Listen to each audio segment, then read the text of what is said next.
Hello again, Travis Simlinger here, coming to you from Progressive Coaching, located in Zurich, Switzerland. And today I want to talk about such an important topic because it relates to the state of one's mental health and well-being. And I'm going to share with you a model that you can use to understand if a person is describing their problem to you in a certain way, that it's a serious situation, that it's time to pay attention, it's time to stop what you're doing, be present with this person and seek to understand them and really listen to this person. Because what I'm going to share with you is basically a model of, red flags that the person's mental health is on a serious decline. As I share this, if you get any value out of this session at all, or that you think someone else could benefit from it, please leave a short comment, give the video a like and a subscribe, because it really helps to, as I always say, feed the algorithms, helps more people to see the content that is so important that most people are not taught in formal education. So let's get straight into it. What I'm talking about in this session is Martin Seligman's from Positive Psychology, the 3 Ps of learned helplessness.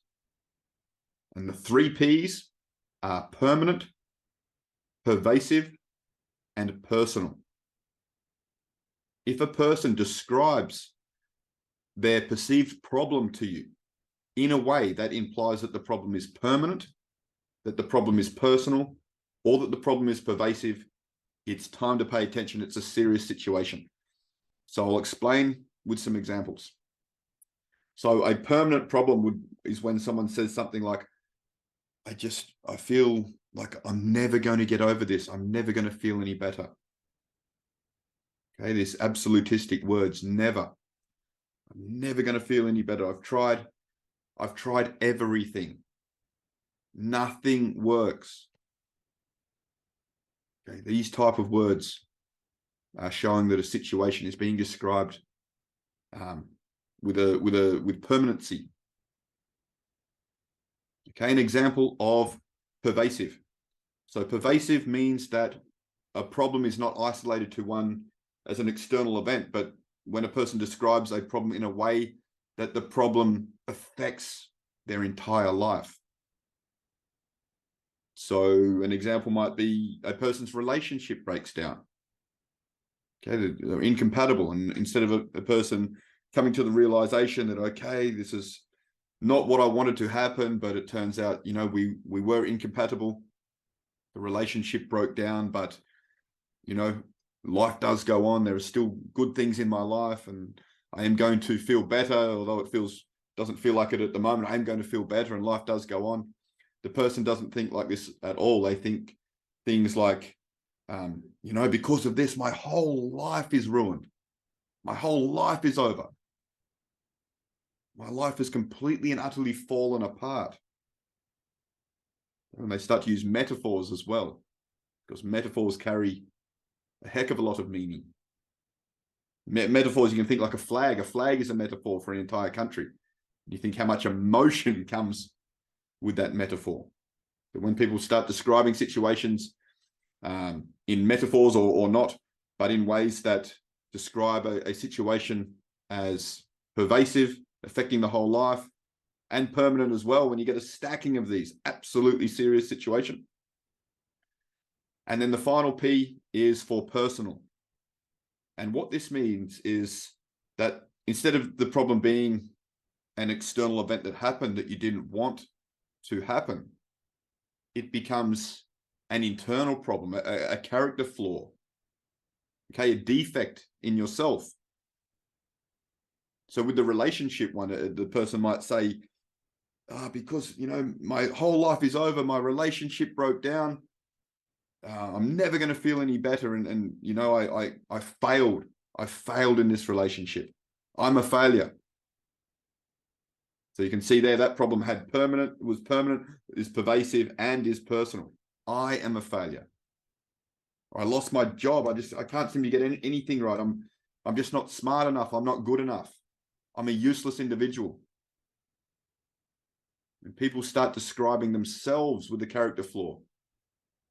That's what we're meaning when we talk about personal. Okay, and what this is learned helplessness. What happens is the person, when they describe a situation in this way, it means they have a belief, a conviction that these things are true. Their problem is permanent, pervasive, and personal. And I'm here to tell you, I coach people daily to help them overcome their problems. And most people, their presenting problem, the way they present it is that the problem is permanent, pervasive, and personal. And I'm here to tell you that no problems are the 3 Ps.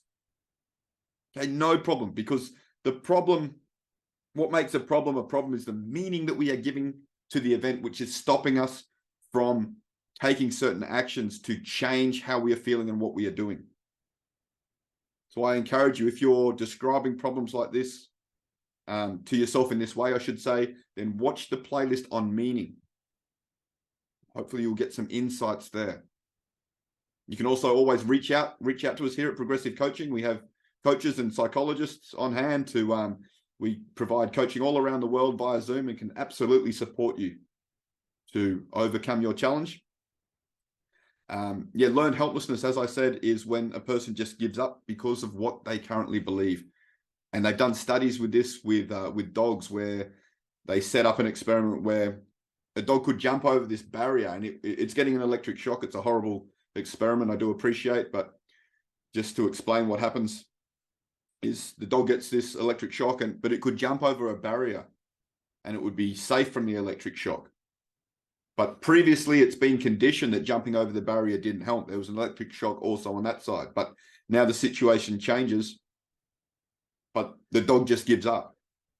Okay, the dog falls into learned helplessness, even though jumping over this barrier, this small barrier, could change everything. It just gives up because of its previous conditioning.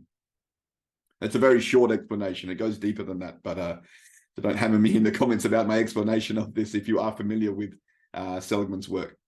But the point is this, that when we hear someone talking like this, seek to understand them, drop everything and pay attention to them because it's serious. These are red flags. Ask them what they've done to try to feel better. Ask them, have they considered speaking to a professional?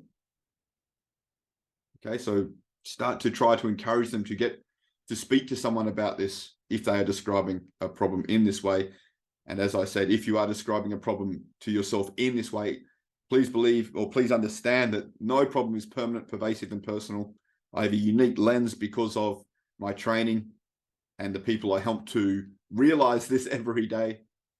And we are also here to support you, whether it's via the channel or whether you want to contact us for some one-to-one conversations.